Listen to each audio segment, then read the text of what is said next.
I must have been around 3 years old when I was sexually abused for the first time. My family knew this guy.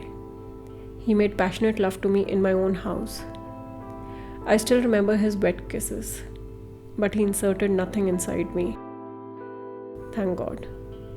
Maybe within a year, on the night of Diwali, a distant uncle with whose daughters I was lighting the diyas grabbed me from behind.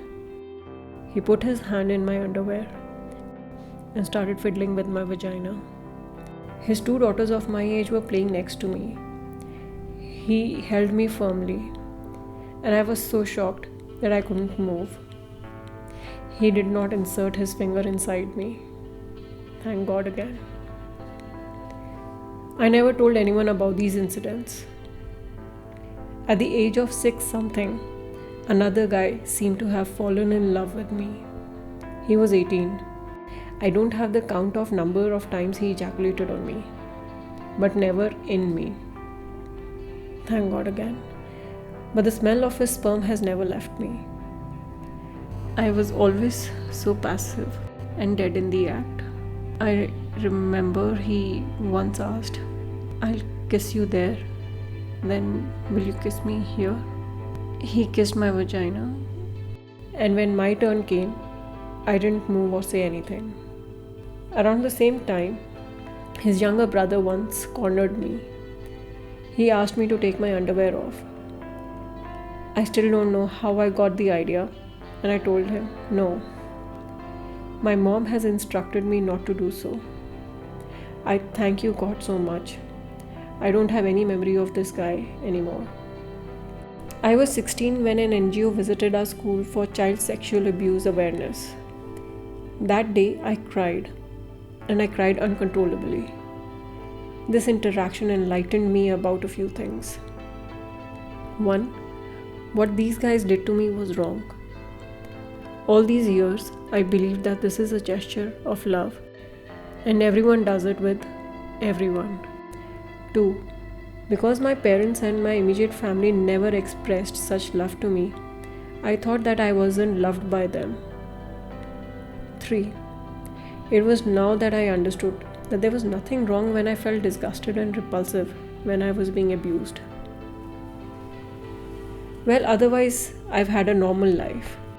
I was athletic, had loads of friends, and was also involved in a couple of relationships. But during my mushy times, I would never participate. I would not even hug or kiss.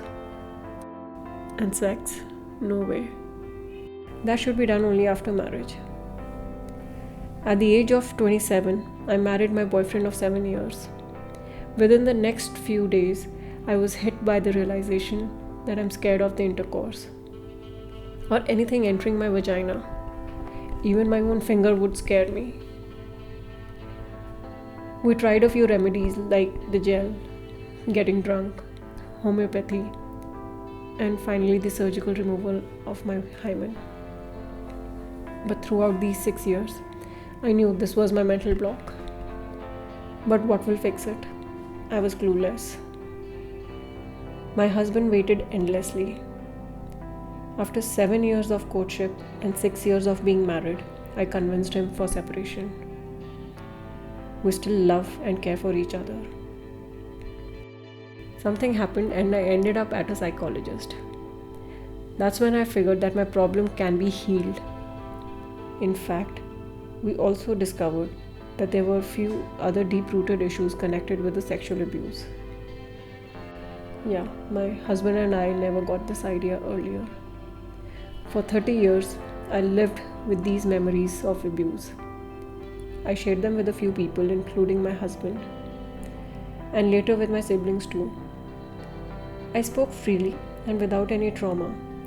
But when the therapist asked me to close my eyes and explain the image of that scene, my eyes stayed closed and I cried for long. I couldn't talk. That day, I felt emotionally and physically drained more than ever. In the next session, I decided not to continue with the therapy. I'm told this process is crucial for me to overcome my fear of penetration. In a month's time, I'll be 40. Never had proper sex. I cannot have a normal man-woman relationship. Probably can never bear a child. I very vividly remember those 3 men and the act, more than anything. And I wonder, do they remember me? What will it be like if I were to meet them again? Did they abuse other kids too? In my case, they have gone scot-free. There have been moments when I want to kill them for what they did to me as a child and how these incidents have shaped me as an adult. They might be imprisoned, and that means nothing to me. But it will be interesting to know their reactions about how they have scarred my life. Well, chuck it. For others, here's a tip. These are sick persons. You mostly know them. I don't know how to spot them, but the older folks should talk to the kids about how to deal with such situations and persons. But please, don't scare the kids with the gory details. Family members must talk to each other each day. And if anything suspicious happens, then please take professional help. Save the child for now and for future.